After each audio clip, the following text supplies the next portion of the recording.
Okay, this is Orlando Wilson, and what I want to talk about in this video, I want to answer a question we received reference tattoos in the close protection business. General rule is tattoos should be coverable, but it depends on the client, depends on the situation. This is where a lot of people forget the close protection business it's not just corporate, and I'll talk about that in a second. Something popped up a while back on social media, and it was reported in one of the tabloid newspapers in Europe, of some fashion girl, some fashion celebrity with her bodyguard that happened to have facial tattoos. Now, all the close protection experts, keyboard close protection experts, internet close protection experts were saying he doesn't belong in the close protection business because he's got facial tattoos, etc. It's a disgrace, whatever. You know what?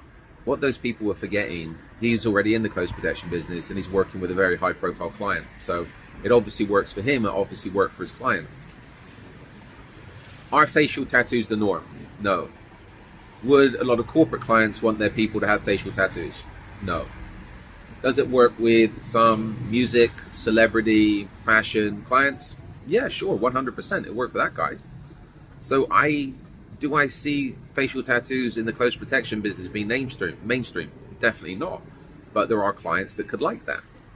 I think one of the big issues with the close protection business is a lot of the supposed influencers and people running the courses are from military and police backgrounds. You know what? I was in the military how many years ago? Complete BS, if you ask me. And those that tend to stay in the military are not usually the most sharpest of tools. Anyway, back on to tattoos. It's like they're coming from formal backgrounds where you cannot have facial tattoos. They are coming from one perspective, one side of the close protection business, where if you're dealing with the general public, if you're dealing with fashion clients, if you're dealing with celebrity clients, music clients, or just wealthy people, it's like there are no set rules. If they like you, if they like the look of you, okay, it could work. Facial tattoos for some clients, you know what? If they want a companion, if they want somebody around them like that, okay, it works for that client. So you can't dismiss somebody just because they have facial tattoos. My general rule with tattoos is they're coverable.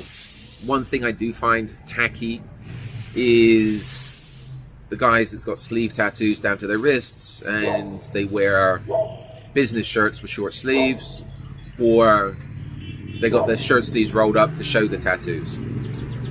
To me, that's tacky. To me, somebody with facial tattoos is a lot more less tacky. So the general rule with tattoos, I would say keep them coverable, but again, it's down to the client. It's down to what the clients like. Some clients like that stuff, some don't. But again, this business is a flexible business. It's just not all about corporate. Would I recommend you getting facial tattoos? Definitely not, but it might work for some clients. Okay, I've got some books, 3 books on Amazon specifically to do with close protection. We're throwing up a lot more videos on social media to answer a lot of questions like this and a lot more other topics.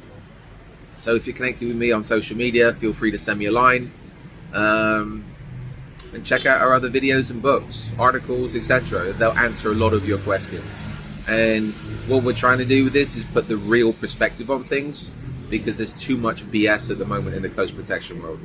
Too many people, supposed influencers that have never actually done a real close protection job.